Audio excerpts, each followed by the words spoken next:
Hey guys, how's everybody doing tonight? Sorry, we got a little late start. I was trying to get some stuff to show. Let me just double check, make sure we got sound. Okay, looks like we have sound.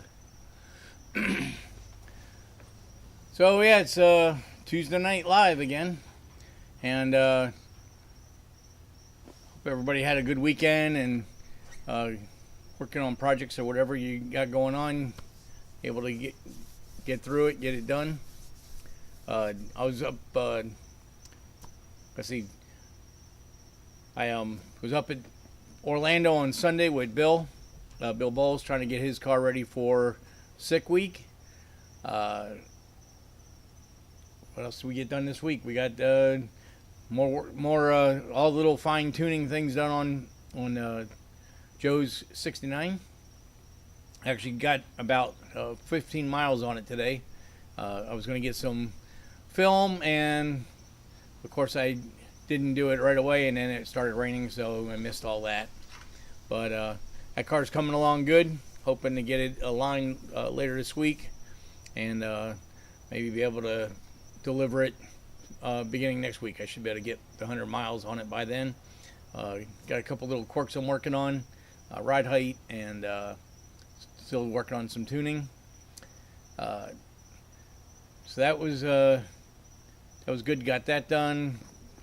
Organized the shop over the weekend, and Steven says, "Hey Steven, good to see you on the show tonight." And so that was pretty much it. I was parts are coming in on the NASCAR. I got fuel cell came in, seats. I think I got most of that stuff last week. I don't remember. I said that. I know the clutch is coming for it this week. The windows are getting made at 5-star, so that should be coming along pretty good here. I imagine any day now they'll be calling me for a credit card number. Got all the wheels and tires. I'm going to get them mounted later this week. So that's that coming along. Still waiting on pistons. So I have no engine. Oh, and I picked up all the Holley stuff. So I've got the Holley Terminator 4150. So it's a carburetor looking fuel injection throttle body. And I picked up the Hurst shifter and coils, ECU, harness. What else came in that stuff? I think that was it. Yeah, Mike's on. Yeah, they want to buy some valve covers. Yeah. And Mike, I got to apologize. Sunday turned out to be a little crazy, and I had to get home for the wife for dinner, and I thought we were going to be getting done around 12, well, probably about 2-3 o'clock. That didn't happen. I kidding myself, thought I had Bill's tune really good. So if you guys that were on last week, Bill got on and asked about if we needed to write a second tune, and I'm like, no, you don't have to write a second tune. Just getting all the parts in a pile. You're right. Yeah, Steve, that's what I'm doing. That's just piling up all the parts, and then hopefully get a free weekend and do a Hail Mary on the thing. But yeah, on Bill's car, I told him about, different pulleys are going to be in a different portions of the map, and that should be good. Well, the one thing I didn't take in consideration was we've never put the car on two-step with the stock. Or not with the stock, but with his street pulley. So, okay, Mike, your brother-in-law is heading down this way Friday. Awesome. Yeah, I'll throw him some gas money. I need to send you some money too to cover the valve covers in your time for going picking them up. So, yeah, so you guys know what I'm talking about. Found some Ford valve covers, casted Ford Motorsport 302 valve covers, and I guess they were in St. Augustine.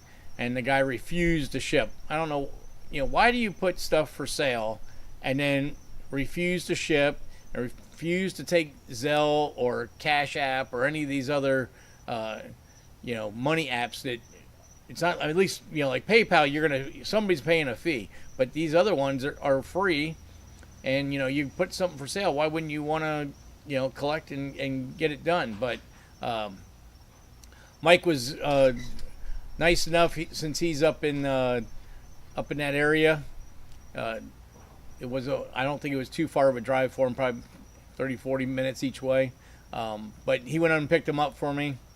And I was hoping Sunday I was going to be able to leave Orlando and go up and meet him and pick him up, but that didn't work out. So we're going to go to plan B. So Mike, definitely appreciate it, and tell your brother-in-law I definitely appreciate everything. So that was really great. You guys did that. So on Bill's car, like I said, I wasn't didn't take into consideration the trans brake and two-step.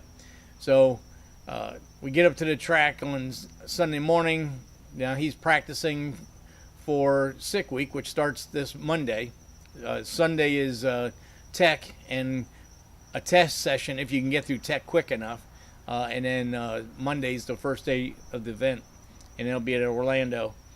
I think the Orlando, Bradenton, Gainesville, South Georgia, and then back to Orlando, I think, is the schedule. But so we go up there, and he tries to do the burnout and tries to do the two-step with the party pulley on, the pulley that's going to make a lot more boost. And of course, it was in sections of the map that weren't tuned at all, so it took us a little bit of time to get that cleaned up. The first run was really an aborted run. The second run, I do have video on that. And I didn't set up a thing for it, but I'll figure out how to put it on. So that run was pretty clean. Was able to get through the shift points and stuff, and then we were going to make a third run, which I think at that point I had the fuel map probably within 10%, and the starter came loose on the motor, and on that 33 with the headers going inside the frame rails, you have to take the motor out to get the headers to get the starter out. So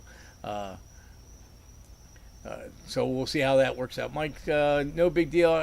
I'll call you sometime tomorrow and get it all worked out. Yep. He's actually close. All right, yeah, I know you had mentioned Hypoluxo, so yeah, it's only 2 miles away from me, so that'll be great. Appreciate it, man. So obviously we weren't able to make the third run, and then we tried to work on getting the car to start, and had some issues. Even with the battery was weak. But even with a good battery in it, it still didn't want to. It would crank, but it wouldn't start, and really didn't have very good cranking RPM. So the starter's probably pretty beat up. I think it was.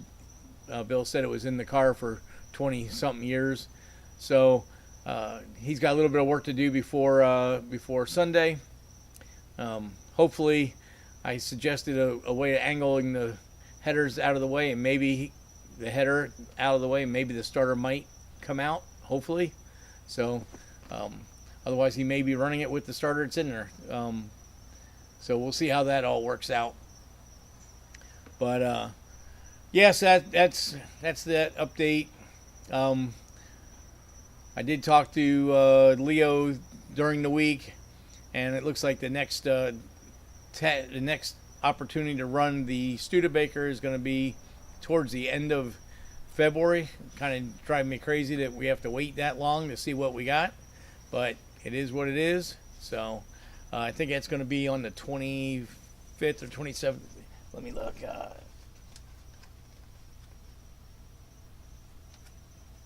Sorry, I got the wrong day on the calendar. The 25th. It'll be the 25th at Bradenton Motorsports Park.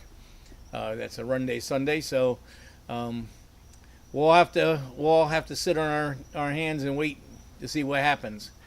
I believe we got something to go with that, and we should already have some of that tuning done, so that shouldn't be an issue there. But we'll see. I mean, that's when you get into sections that it didn't go before, it could be a problem. So we'll see how that all works out. But Saturday we got the with Chuck and Dave helping out, we got the air conditioning mounted in the Chevelle and got the AC lines running through the cowl and up and over the wheel well. And I saw.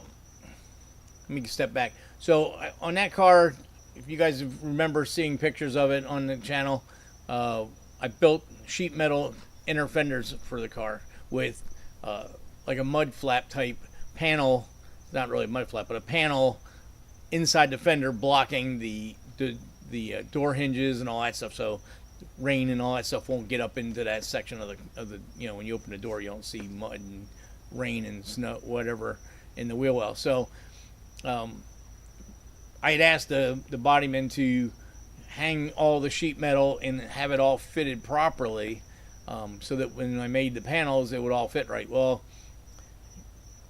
whether he did or didn't, that's neither here nor there, but the panels weren't fitting very, very comfortably, and they were actually putting some pretty good load on the inside of the fenders.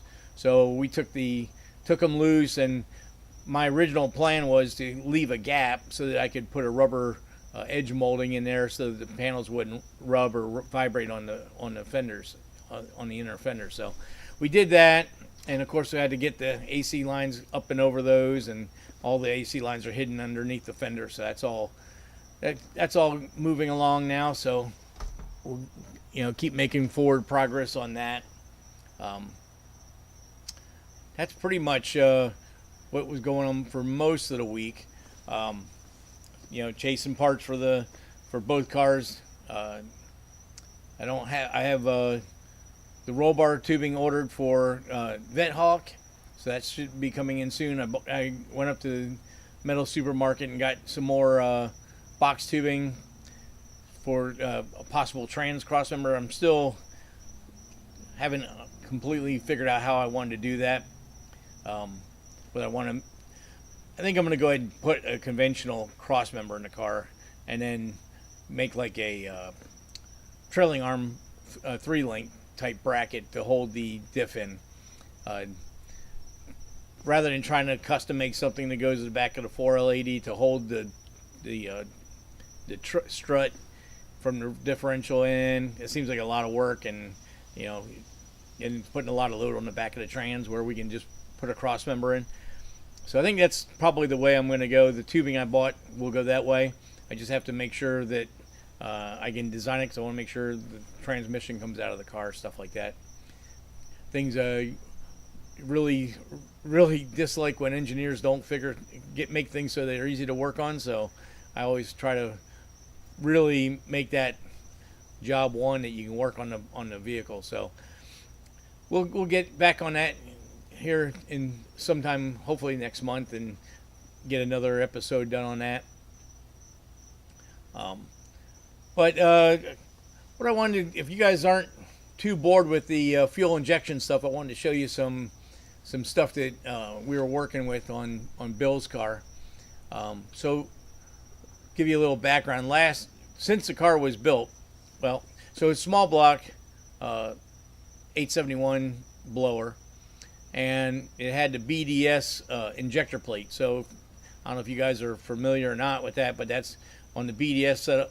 They put 16 injectors in the plate above the blower, below the hat, and they run stainless lines to each injector, and it's got a log in the back that all the fuel goes in, and then out the top of the log goes to the return. Supposed to make it look like mechanical injection. It does look pretty cool, but not really good for performance. And the injectors are fairly small, even though there's 16 of them. They're only 30 pounders. So on Bill's car, because we making more power and wanting to go faster, he had a Hogan sheet metal lower manifold made with 8 bosses in that, and we have 55-pound injectors down there. So we have 24 injectors total. And the theory was with that is if we could spray some more fuel into the plenum of the intake, we could cool the air charge more and be more efficient, since the blower makes a lot of heat. And that's been working pretty good. But we had issues whenever he put the AKA party pulley on. We never had that on the street when we were doing most of our tuning. Most of the tuning I've done on that car has been street tuning. Last year at Sick Week, I went the first day. Actually, we did test before that, and we found out that we could not use the party pulley because the system was just going so lean. And so you put the street pulley on. That's how we ran Sick Week last year. And car ran well. I think it was running 930s, I think. Not bad for a street cruiser. It's probably like 3,300 pound car, you know. So, but we're trying to go faster. We're trying to get. We'd like to see maybe, I don't know. I was hoping for 850s, but now that I see the boost level, probably if we can get 890s of it, we'll probably be in really good shape. So after that season, we discussed that the way the fuel system was running.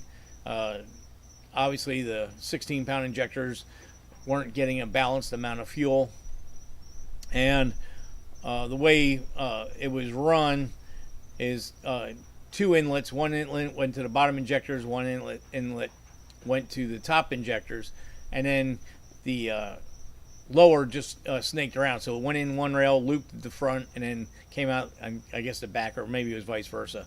But nevertheless, had a lot of areas where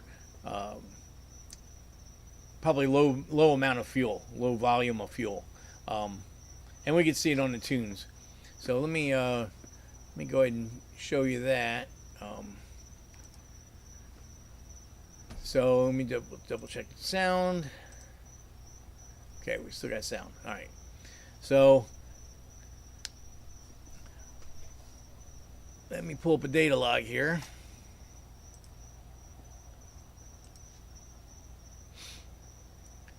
And one of these data logs is going to be from last year. We're going to start off with that. And I'm not sure which ones these are, but we're just going to go with one.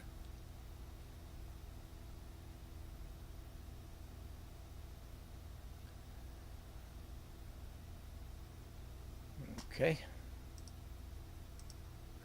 All right, so here's a data log from last year. And I believe this might have been the first day of Sick Week, because it was on the 13th of February or 14th of February. So here's our data log. We got our RPM up here. We have this red line is fuel pressure. It's dry shaft speed. Let me put duty cycle on. So this is the darker green, the thin one. That is duty cycle, and this is TPS. The purple or violet is TPS. So you can see at the shift points, 1-2 shift point, right there. We were okay on our fuel. It wasn't lean, but you can see that we had 1,000 pounds of pounds per hour of fuel going into the engine, and our fuel pressure was good. It wasn't running out of fuel pressure. So this is where we started coming up with the fact that there was probably a problem with the way the fuel was going through the system, that some injectors were getting a lot of fuel, some weren't. 1,000 pounds per hour is probably enough injector for quite a bit more horsepower than we're making. So I've got this little chart. Let me see where I left it here. I think this is the chart. So to figure out your pounds per hour, I got this little cheat sheet that I use, and we're running E85. So these are our brake-specific fuel numbers that we have to use for our math. So now if we pull up a calculator, so let's just figure out how much that 1,035 is putting out. So let's just estimate 1,100 horsepower times 0.91. So here, let me pull this over to the side. So we're boosted. Here's our E85. So we're going to go for the high side, because you don't want the injectors to be pegged. You'd want more room. So we're going to go with the high side. So with that, 1,001. So actually the number is even higher than that. So let's clear that. Let's go 1150.91. Okay, so there's 1,046. So we go back to our data log. Okay, come on, data log. So top of second gear, you can see here on the left-hand part of the screen, 1,035 pounds per hour. So we're putting, the injectors should be flowing enough fuel for 1,150 horsepower. Now, Bill's motor does not make that kind of power. So that's when we realized that, okay, we've got a fuel volume issue. Even though we got a big fuel pump, big lines, just it's the routing, you know, all the fuel goes into this log for the 16 top injectors, and then they got to go down each individual little stainless line to the injectors. So you don't know if they're balanced or a couple of them are dry or whatever. So that was a thing, and I gave Bill the job over the winter. You know, let's go ahead and let me go out here all the way to the end. You can see it was getting choppy out there. Yeah, see out there, it was actually 1,118 pounds per hour, and we still had enough fuel going into it. I had to tune correct. It's just way more fuel than what it needed. So anyway, Bill rerouted all the fuel, had a Wilson manifold put fuel rails on the 16 injectors in the hat, and came up with from the main line to a 1 in 4 out. So we ran two of the 4 to the back of the fuel rails, and then the front of the fuel rails teed together, and then down to the regulator. And same thing with the lower manifold, 2 lines into the back. So each rail is getting the same amount of volume from the main system. Theoretically, it's going through a 1 into 4, but basically it should be all the same volume because they're all straight shots. There's no turns and no long runs. Everybody's got about the same length hose, so it should all be work. And then they tee on the outlet side of the rails and then go down to the fuel pressure regulator. So now this, let's look. See here, this was 13 pounds of boost at 7,000 RPMs in high gear, and 11 pounds of boost at 6,700 in second gear. So now let's pull up a data log from Sunday with the new and improved fuel system that Bill built. Let's go back. We need 2024 sick week and 20 run 2. Yeah, this is going to be the last run. So this is going to be the last run from that we were able to make in Orlando. I don't know why that. I don't remember what. Let's see what speed is. 80 miles. So this was only first and second gear. I don't remember exactly what we were doing there, but for intensive purposes. So let's go to this point here. 55. So that's on the probably 1-2 shift. But you can see now it's 989 pounds per hour, which is less, but with almost 3 more pounds of boost. So, and it was extremely rich. So that is how we cured this situation. So now what we kept doing on each run was pulling a considerable amount of fuel out, because we're a full AFR richer than what we're supposed to. I think that's what happened on this, is it got really rich out here. Let's see, he lifted right there. So yeah, 10.0 AFR, so almost 1.5% richer than what it was supposed to be at 989 pounds per hour. So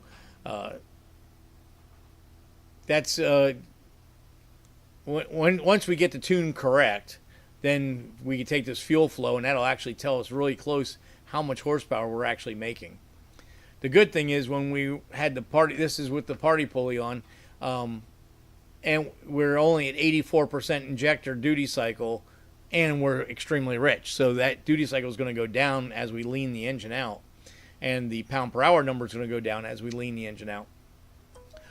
Where before, when we had the party pulley on, I don't have those data logs in my computer and Bill's, but it was actually getting to 140, 150% duty cycle.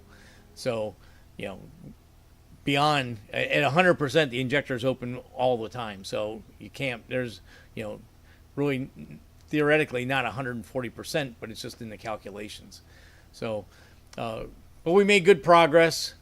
Little discerning about the low boost number with the big pulley gear change, but that's a part of the blower being clearanced. You know, it's a strip blower, so they've got nylon strips on the rotors so that it gets actual better seal. But the problem is, you know, 2,000 miles or 1,000 miles of street use, the nylon wears out. So there's nothing you can do about that. So this blower is probably going to be, efficiency-wise, it's probably going to be about maxed out with this pulley. And that's why I don't think it's going to run quite as fast as what we were hoping. But a couple pounds more boost is definitely going to make more horsepower. So it's just kind of something I wanted to show you guys. This chart is really good anytime you are working on anything. Down here you see I've got it written divided by number of cylinders for injector size.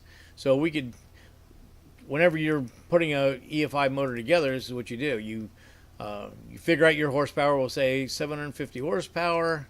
Let me move this to the side, and let's just go a gasoline engine, no boost. So we multiply that by 0.5.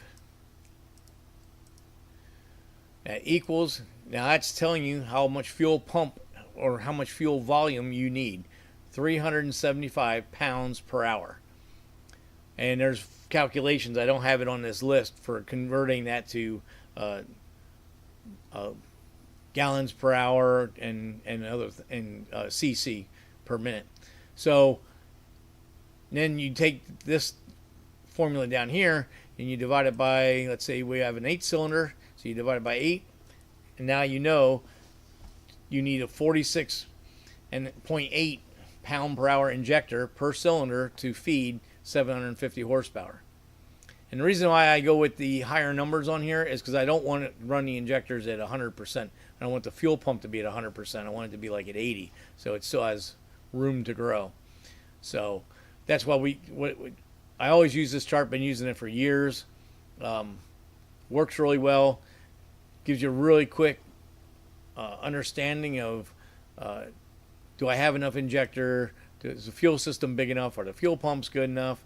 And of course I have it, you know, for all these things, gasoline, ethanol, methanol, and you can see methanol, let's just go on to NA. Gasoline is 0.5 brake specific fuel consumption, and methanol is 1.0, so it's double the amount of fuel. And then boosted, same thing. You're at 0.65 for gasoline and 2.0 for methanol. Most like your pro mods and street outlaw guys and stuff like that, anybody that's running the blowers or the twin turbo on methanol on like a Hemi, their usual target AFR with methanol is usually 3.2 to 3.5, I believe. So it's a lot of fuel going through there.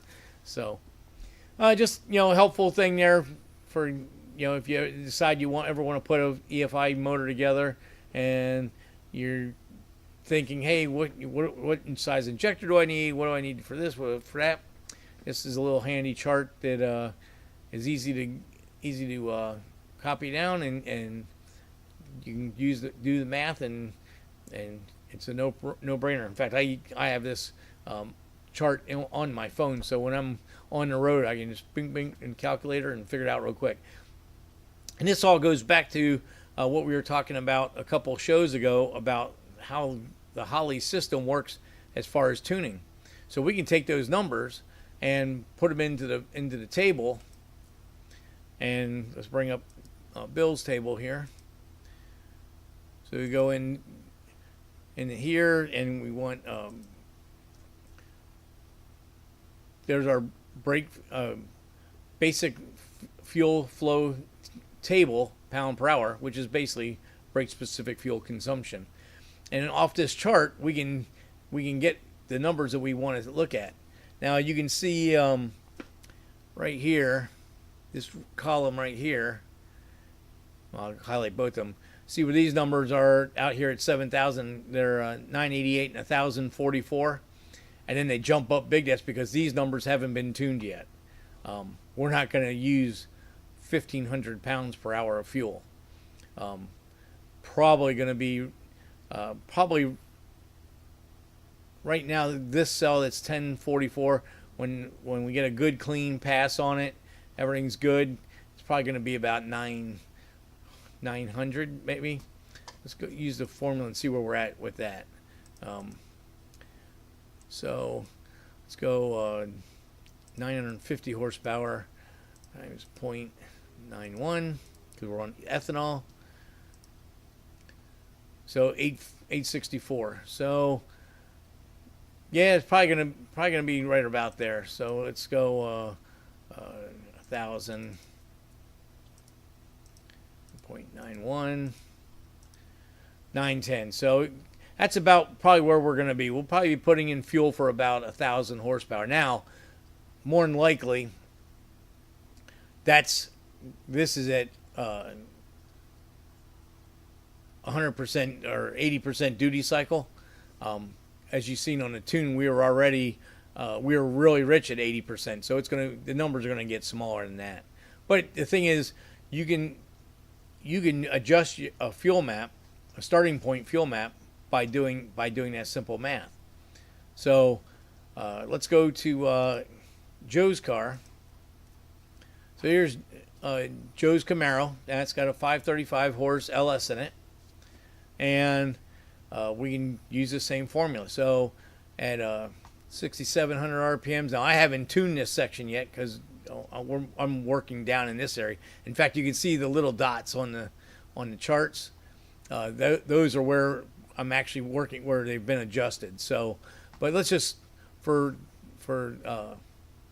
kicks, let's just look at where we're at. So at 105 kPa, which is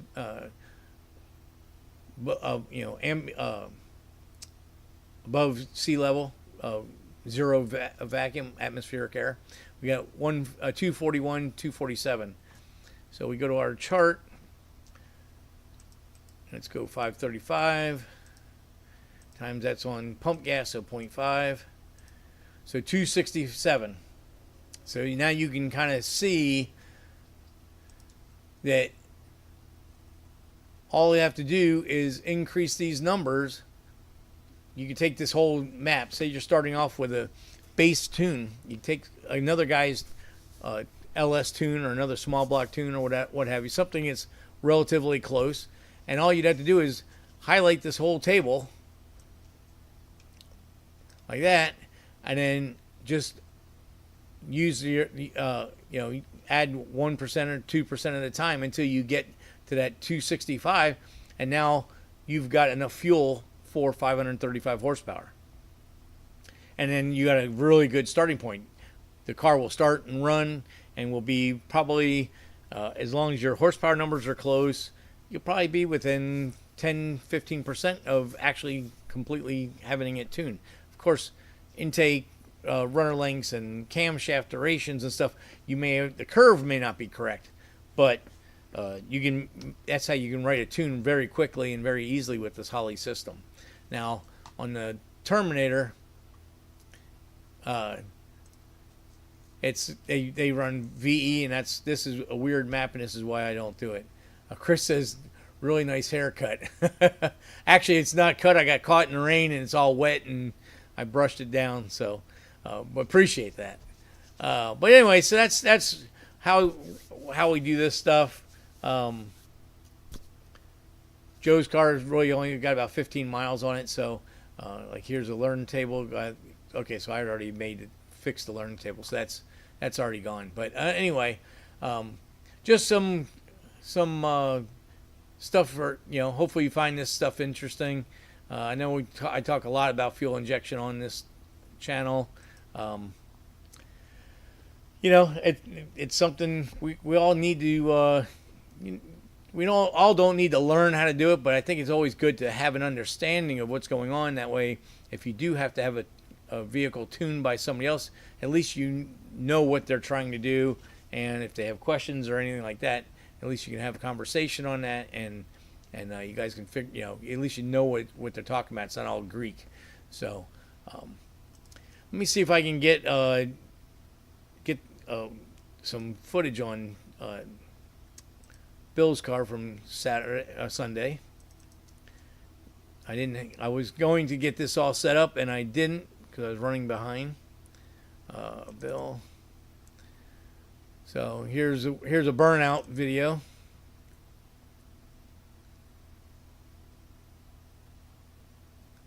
I don't know if you got volume. Let me see if I can fix this for volume.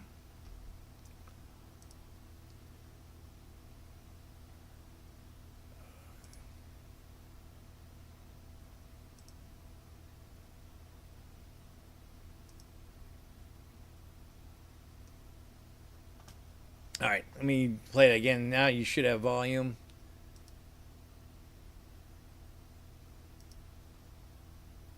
My sound meter says we have volume, so hopefully you have volume. This is a burnout on the second run. And then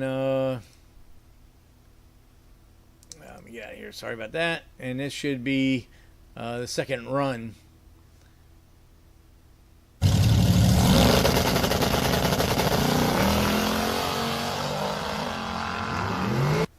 So unfortunately, that's really all I got. I'll play it one more time since it was very short.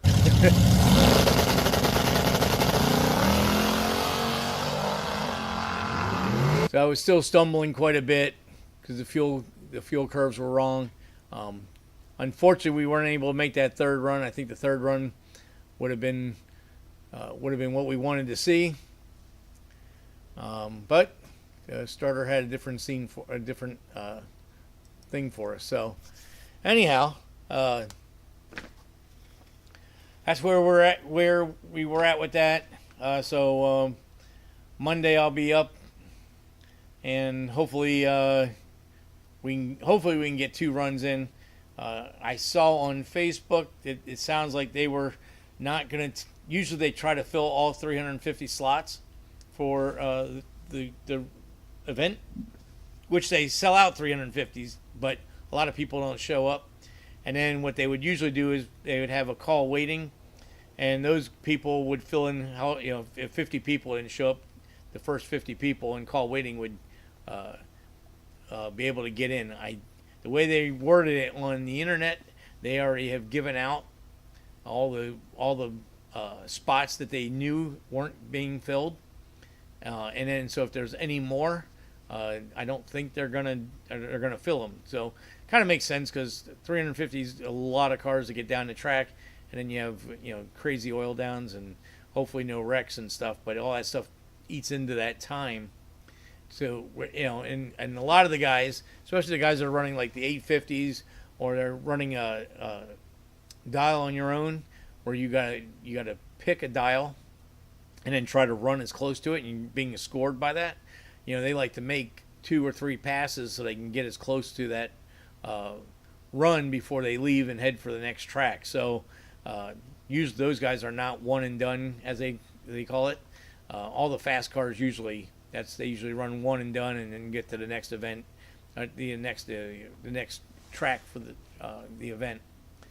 So we'll see what happens. Hopefully, the last tune that I wrote that we did not get to run, hopefully that I picked a good amount of numbers, and we got it all dialed in, and the car's going to go right down the track, and we'll be awesome, and Bill will do what he needs to do. If not, then hopefully we can get a second run in, use that data to make make some more finite tuning on the map. If not, then his wife Dawn will be emailing me tunes, data logs during the week, so that we can keep working on it, because we want to get that overall uh, that overall ET average for the event as low as we can get it. So we'll see. That's the whole thing with the driving drags. You got to get that all done. But it'll be a lot of fun. Those guys will enjoy it. I was hoping I was going to be able to participate, but it did not work out.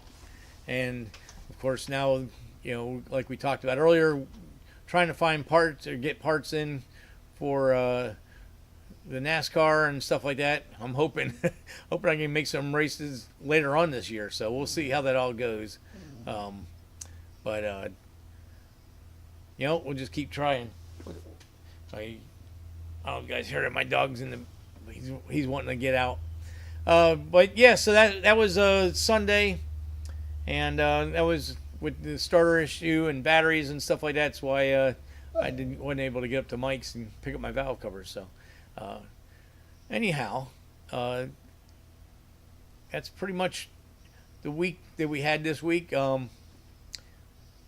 I got a little bit more work, like I said earlier, to do on Joe's car, but I'm going to try to get that all filmed for the channel walk around that I usually do when our cars are done. Get some data driving the car up and down the road, and the typical stuff we do. I'll get pictures when I got it on the alignment machine, getting the alignment done, and all those stuff. I pretty much have all the little. I got all the little things taken care of on it. I got the crankcase evacuation, crankcase ventilation system done. I got the overflow done. There was some issues with horn and steering wheel. Got all that stuff done. So I mean, we're really down to the nitty gritty. Put all new locks in the car, so that way one key operates the whole car. So we'll see how that works out. Get that thing done and go from there. I'll get some more work done on Dave Chevelle. We'll get some video on that. I'm getting ready trying to get all the components on that so that I can start the wiring, because I need to. What I'll show in the wiring videos, I use a vacuum hose and I run the hose the route that the wiring's going to go. Well, the components need to be in the car so that I know where they have to go.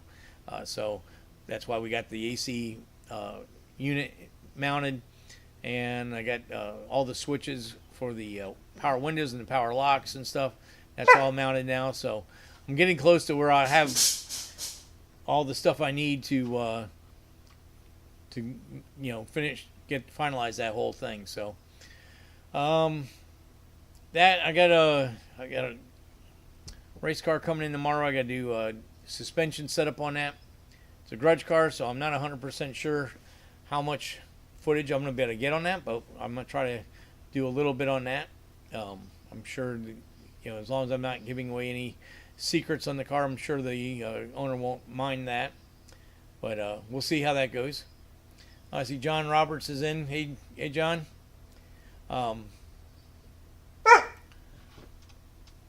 Excuse me, let me let the dog out. Come on. Go. Go ahead.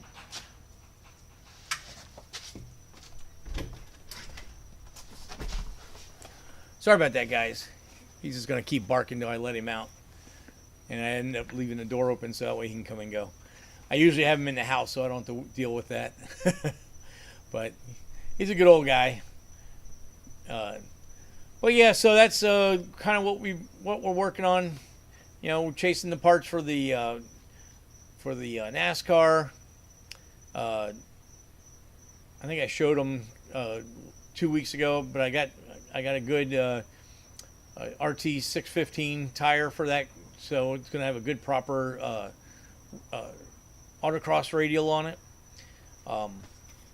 Definitely want to make LS Fest with it. I mean, that's September. Hopefully I can do that. But there's some local events I want to try to get to, a couple local autocrosses, and they got in Delray Beach. They got a Concours d'Elegance. I'd like to make that. and some of the car cruises and stuff like that. So hopefully I can get this thing put together here soon, and you know, and get that running. It'll be good time. And like I said, I got the materials coming for the Vedhawk, so we'll start part 3 on that here in the near future. And that's pretty much what's going on right now. I got some engines in coming down the pike. I got a AMC 4-liter for turbocharged Gremlin of all things. That I got to get that put together here soon, and we got to get that in the car. The car is already turbocharged, already has a Holley system on it, but it has 2 burnt pistons in it, so it doesn't run so good. So got to get that done and make the swap. Obviously, we got the motor, the 6-liter for the NASCAR's got to get put together, and someday we'll get the 8.1 liter big block Chevy multi-port engine back from the machine shop for Scott's C60 race car hauler. So that'll be a future that's coming down the pike. We've got a Holley system going on a Grand National. It's getting the 6.86 Pro Dash and couple other extra things done to it, so that'll be pretty interesting. We have my buddy Mike's 80 Trans Am in the shop, the gold one. It was in one of the early videos when we did a engine build with a sniper system. So I've had Willwood brakes and Dakota Digital gauges and stuff for that car, and gears. Got to put rear gear in it because it has 279. So even with close to 500 horsepower and a 700 R4, it still doesn't really want to haul butt like it should. So we'll be doing a gear change in that, and so that's going to be coming up. I'm probably maybe just do another walk around once I get the car farther along, because I don't think we need to really do any videos on that. The sniper's fairly well done already. Although we do have some transmission stuff to do, so maybe we'll see how it works out, because I didn't get any footage at first. But maybe we'll do some transmission tuning on that with the 700 R4, doing a governor change and doing the TV cable. That seems to be a big subject. TV cable adjustment on the 700. If you don't get it right, it's very easy to burn the transmission up. So there's a bunch of systems out there, different ways people do it on the internet. Probably the best way is with the pan down, so you can see the plunger moving. But like this one, it's already running driving transmission, so I'm not going to do that. But I do use a pressure gauge and put it in the pressure port on the side of the transmission, and then you can watch the TV plunger actually work as you pull the cable, because it changes the line pressure, which is exactly what it's meant to do. And then once you get the line pressure adjusted right, then you can do a governor kit, and that changes the weights of the governor, and the springs in the governor control the valve that makes the transmission shift. So that's always been an issue. You put a transmission in from a different vehicle. You don't know what the governor was calibrated for, because more than likely you don't know where the transmission came out of. So with all your Turbo 350, Turbo 400, Power Glide, and the 700 R4 to 200 R4, all those transmissions shift by governor. So to get them to shift in drive at the point that you want it to shift at, you have to calibrate it. So a lot of the training guys will just use a Corvette governor kit, because the Corvette's usually in a performance car, especially in the that's not always true. But anyway, so most of them, the Governor and the Corvette usually were pretty decent when you're putting it into a hot rod. They were fairly close. But to get it right, you really have to adjust adjust the weights and the springs. And when you do that, you can actually calibrate it so that it'll shift right at your shift points at wide open throttle and everything. So it works out really well. And I'm not sure a lot of people have ever dealt that or seen how it's done. So that's something maybe we'll make a video on that, because that would be useful between the TV setting and the shift points. That would be pretty cool. Right now, with 279 gear and whatever Governor is in his transmission, it's in third gear by 25 miles an hour. So obviously with a 279 gear and in drive by that low of a mile per hour, you can imagine the car drives like a pig. So I believe I'm putting a 354 gear in it. I don't remember. I ordered all that stuff quite a while ago, so we'll delve into that in the future here. But it's either going to be a 354 or 373. And then we'll correct the Governor so it shifts on time, and that thing should come alive. Mike says, where's the best place on a 4L60 to install the trans temp for a gauge? In the outlet cooler or in the pan? I usually use the pan, because that's the reservoir. That's where all the fluid is laying. You can definitely put it in the outlet of the cooler, but then like I usually use AN lines, and all of the Fragola,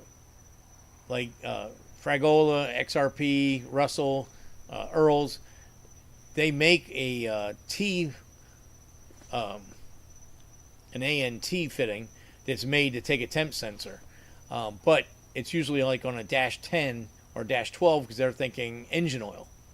So that makes it kind of a pain to use it for a transmission, because then you got to put reducers on it to go from the 10 down to a 6, and so now you end up $100 worth of fittings to put a temp gauge in, when you can just put a bung in the pan and call it a day. And then I usually when I do it that way, I can usually just run the temp wire right down the shifter cable or out the firewall and down and around. So it makes it real simple. I'm not 100% sure which is the best. However, as Mike, working on at the dealer, all your 4L70s and 65s and 80s, the temp sensor is in the pan. So GM probably did that for convenience. But let's just say if they did it that way, that's probably a pretty good place to put it. That's on race cars and stuff. That's where we normally put them.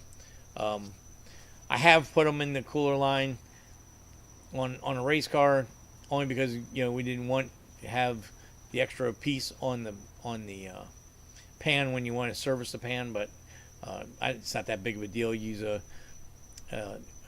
good sensor with a good connector that come on and off pretty easy.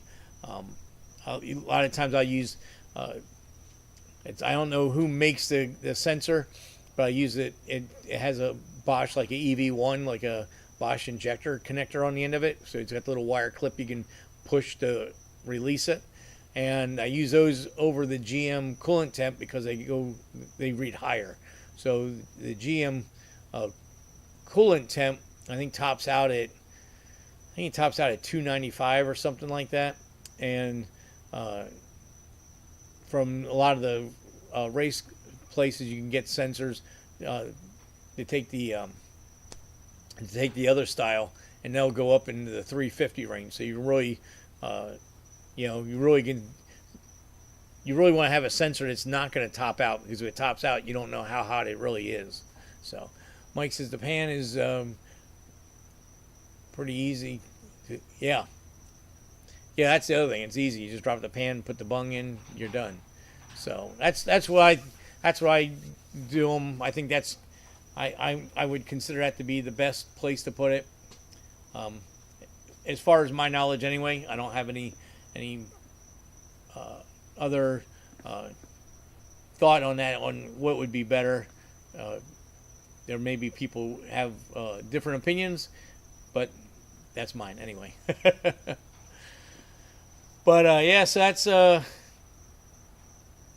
that's you know, what were we talking about? Sorry about that. Lost my train of thought. Anyhow, yeah, talking temp sensors, he's got a Dominator in his car, so he's actually even has a temp sensor in the oil pan. Well, he does have in the oil pan, does have in the trans, and he also has one in the fuel tank, so he can monitor the fuel because going on the driving drags and driving 200-300 miles in between events and stuff. It's good to, if you have an issue, you can take a look at how hot the fuel is, so you can see if you're having boiling over problems with the fuel and stuff like that. Just it's data stuff. More stuff you can read, the better off it is. I like that idea. Probably won't ever need it, but it's always good to have. And who knows? You might one day, looking over data, find that they say that the cooler the fuel is, the more power it makes. So maybe with the sensor in there, you can do some data acquisition and determine that to be true. So as I always say, data is king. So if you got the sensor inputs, you might as well take it and take advantage of them. The sensors themselves are fairly cheap. Most of those temp sensors are less than $100, and a couple wires going out to it. It's easy to cheap. So, John Wally's in. Hey, John, how you doing? So that's kind of where we're at with that stuff. So I will mention, so this was episode 29. So I'll probably put a short out during the week, but I think we're going to go ahead and move this to 7. So help you guys out that get in a little late. My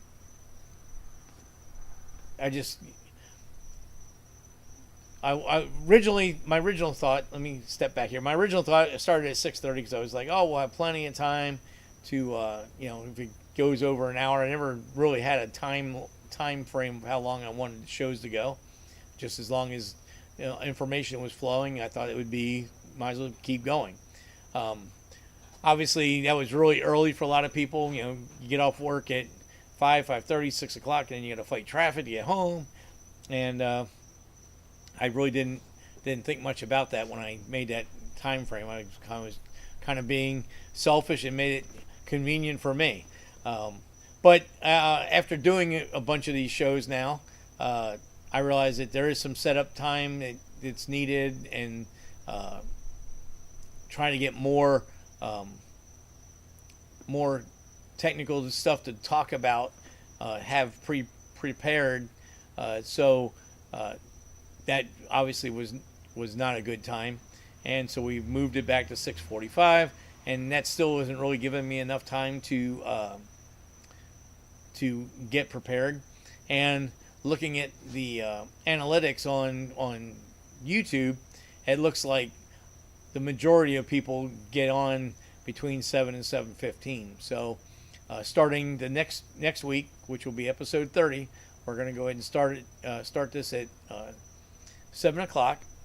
And I will, like I said, I'll probably pop a little short. So if you guys have subscribed, which I hope you have, and you've rung the notification bell, when I drop the short, you'll get a little bleep that I dropped one, and dropped a little video, and then you'll, for a reminder or what have you. And then, of course, next week it'll be 7 o'clock, and we'll see how that goes. My whole thing as I try to get this so where we wrap up, at 7:30, 7:45, something like that. John works till 7. Wow, yeah. So the farther I can move it back, the better off it's going to be for everybody. We'll play with it at 7. Maybe we should make it 7:15 or something. If you guys go on on my main homepage on YouTube and click the community, you'll see videos upload in playlist and community. On the community, I do have a little poll there. We only had a couple people go to that, so if you guys want and you think it needs to even be later than 7, go on that in that community tab and hit that poll and let me know. That way we can kind of see what works out better for everybody. I have a feeling that later is going to work better for everybody. So,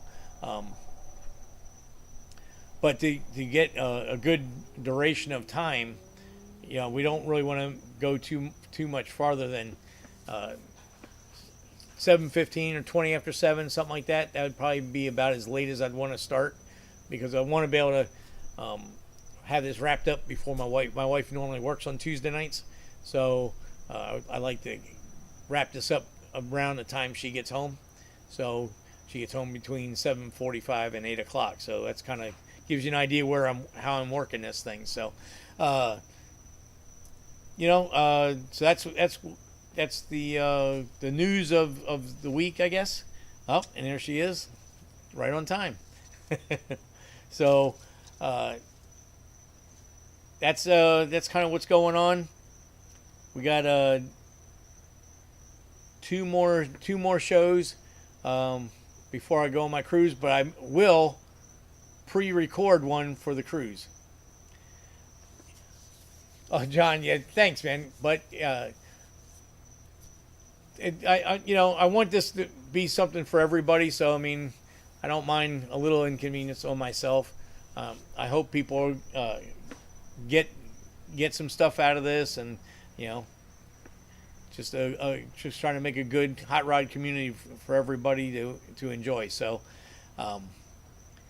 that's what we're going to do. So like I said, we'll go ahead and we'll shoot for 7 for next week.